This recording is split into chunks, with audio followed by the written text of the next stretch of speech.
शादी हुई, तब प्रेम नगर आश्रम था नहीं, दो उसकी स्थापना श्री जी महाराज ने बाद में की। तो कनखल में किराए के मकान में लेकर के महाराज जी पहाड़ से शादी करके आए, माता जी को लाए और कनखल में किराए के मकान में रहने लगे। महाराज जी तो पहले से प्रचार कर रहे थे, महात्मा बाई जी भी कुछ बने हुए थे। अब उस समय लंबा लंबा सफर होता था, ये तो नहीं कि हम फ्लाइट से कहीं जा रहे हैं आ रहे हैं। महाराज जी हरिद्वार से निकलते थे, पूरा यूपी होते होते बिहार पहुंचते थे, कभी उड़ीसा जा रहे हैं, महीनों का सफर उनका टूर हो जाता था और महीनों बाद घर आते थे, कभी 1 महीने का 2 महीने का सफर। तो कनखल में घर में माता जी को के साथ माता सत्यानंद जी बहुत पुराने माता जी है, उनको महाराज जी छोड़ के जाते थे। जब पहली बार गए तो उन्होंने कहा कि देखो मेरा महात्मा ज्यादा कुछ आपसे मांगेगा नहीं, वो सब कुछ अपने आप कर लेगा, अपने कपड़े धो देगा, अपना हर चीज कर लेगा, घर की साफ सफाई कर देगा, लेकिन माता जी आपके घर में एक संत रह रहे हैं, बस इतना देखना कि घर में संत भूखा ना रहे। यही गुरु महाराज जी की एक श्री जी महाराज की एक उनको वो थी, आज्ञा थी कि भाई खाना समय पर महात्मा जी को देते हैं। अब बाबा पुराने जमाने में तो आप जाते हो कि जमाना क्या था, आज तो हम फट लड़ने लग जाते हैं, महिला दूसरी महिला से लड़ेगी कॉलोनी में, मतलब ना किसी को भी कुछ कहने करे तो महिलाएं पराये मर्द से बात ही नहीं करती थी, मतलब ना वो बात करने का कल्चर ही नहीं था। जो पुराने लोग हैं उस बात को समझेंगे। तो माता जी भी क्या करती थी, सुबह 3 रोटी बनानी, माता जी को दे देना, मतलब जो खाने का समय होता है 3 रोटी बना करके, 3 रोटी सुबह 3 रोटी दिन में, दाल सब्जी जो भी 3 रोटी रात को माता जी प्लेट में रख करके दे देती थी। और वो परंपरा ही नहीं थी बात करने की, माता जी एकदम गांव से आई थी, गांव में तो भाई ये सब किसी और से बात कर लेना, ये कर लेना, घर से बाहर करने की सही नहीं मानी जाती थी। तो माता जी उस परंपरा में थी, उस संस्कारों में जीती थी। तो माता जी कभी महात्मा जी से पूछते नहीं थे कि आपको और भी चाहिए, मतलब ना और रोटी चाहिए कि नहीं। अब 1 हफ्ता बीत गया, माता जी ऐसी देखी थी। एक दिन माता जी के मन में आया कि महाराज जी ने तो बोला था कि भाई महात्मा जी को भूखा ना छोड़ना, मैं पूछूं कैसे, ये मतलब हमारा कल्चर नहीं है कि मैं पूछूं। अब माता जी भूखे रहते हो तो माता जी धर्म संकट में पड़ गई, उनके तो धर्म संकट हो गया कि वो माता महाराज जी की आज्ञा का पालन पूर्ण रूप से कर रही है कि नहीं। तो माता जी के अंदर एक उपाय आया कि भाई कल मैं सवेरे 4 रोटी देती हूँ, अगर महात्मा जी की भूख 3 रोटी की है तो वो 1 रोटी छोड़ देंगे, उसको खाएंगे, लेकिन अगर 4थी रोटी खा ली इसका मतलब महात्मा जी भूखे रह रहे थे, अभी तक हम तक उसको भूखा रख रही थी। तो अगले दिन 4 रोटी बनी, माता जी 4 रोटी खा गए। अब फिर हम दिन 4 रोटी बनने लगे। 1 हफ्ता और बीता, माता जी के मन के अंदर फिर से ख्याल आया कि भाई 4 रोटी से माता जी का पेट भर जाता होगा, अब पूछ नहीं सकते। तो माता जी ने अगले दिन 5 रोटी बना दी। 1 हफ्ते बाद माता जी सत्यानंद जी 5 रोटी खा गए। अब ये सिलसिला चलता गया, माता जी एक समय में 10-10 रोटी खाने लगे। वो बढ़ती गई 1-1 करके। अब परेशानी माता जी की कि भाई 30 रोटी दिन की कौन दे ले, वो तो माता जी को बेलना, कोई और मदद के लिए है नहीं। माता जी को आटा भी गूंदना, उसी हिसाब से काम बढ़ जाता है ना भाई। अब 30 रोटी तो खाना बाबा हम भी कल्पना करेंगे, आदमी खा सकता है कि नहीं, तो हमें भी बड़ा ताज्जुब होता है। अब माता जी का गुस्सा धीरे धीरे बढ़ रहा है अंदर, इतने दिनों में 30 रोटी उनको गूंदना है।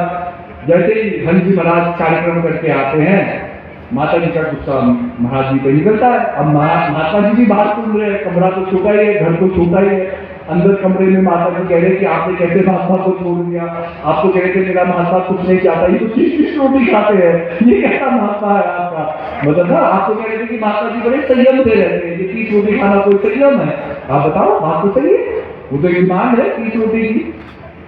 अब माता जी महाराज जी भी हंसने लग गए कि जब मैं गया था तो माता जी की आदत तो थी नहीं, और महात्मा जी मेरे साथ इतना रहे हैं, कभी तो इतना खाते नहीं थे। तो महाराज जी भी कमरा खोलते हैं, माता जी से पूछते हैं कि माता जी सत्यानंद जी क्या ये बात सही है, तुम 30 रोटी खा रहे हो? तो माता जी नतमस्तक होकर के कहते हैं हाँ माता जी, महाराज जी बात तो ये सही है, मैं 30 रोटी खा रहा हूँ, लेकिन गलती मेरी नहीं है, गलती माता जी की है। और अंदर से माता जी चिल्ला रहे गलती मेरी कैसी, खाता तो तू रोटी है। बात सही है। अब गलती कैसे, बनाने वाले की गलती कैसे हो गई? खाने वाला जब 30 रोटी खा रहा है तो बनाने वाला तो बनाए। तब देखो महात्मा जी क्या कहते हैं, सुनो, बहुत गहरी बात है और हमारे भजन से भी ये जुड़ा हुआ है।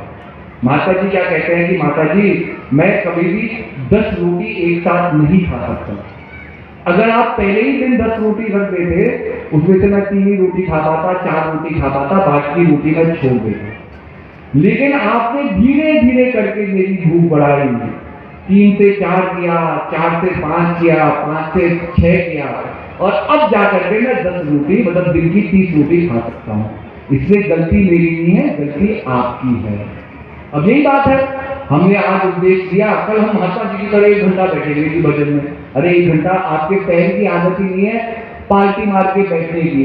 पहले तो हम भाई जमीन पे बैठ के खाते थे, उसी योगासन व्यायाम हो जाता था, 10 बार आदमी उठ रहा है बैठ रहा है। अब हम कुर्सियों में बैठ करके खाना खाते हैं, कुर्सियों में बैठ करके हर चीज हो रही है। जमीन पे तो उठना बैठना छूट ही गया।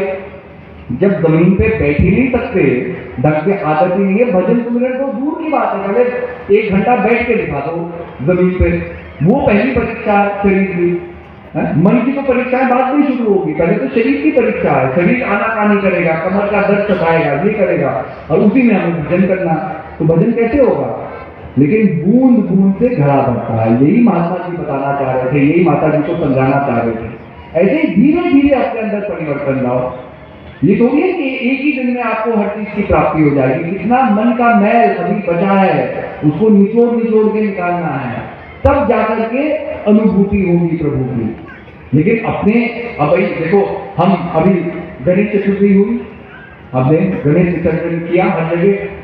जब गणेश जी की स्थापना करते हो तो कमरे को साफ नहीं करते हो। जिस कमरे में गणेश जी रहेंगे पूरा कमरा को साफ किया होगा, है, उसमें सेंट बेल्ट खिड़की होगी, फिनाइल से पूरा साफ किया होगा, मंच लगाया होगा, चौकी लगाई होगी, चौकी को बड़े अच्छे साफ सुथरे कपड़े से ढका होगा, उसके अंदर सब नई नई चीजें रखी होगी, और तब गणेश जी की स्थापना की होगी, है ना। प्रभु की आकृति की स्थापना के आप इतनी साफ सफाई करते हैं, और उस प्रभु को अगर मन में बसाना है तो मन की साफ सफाई जरूरी नहीं है क्या?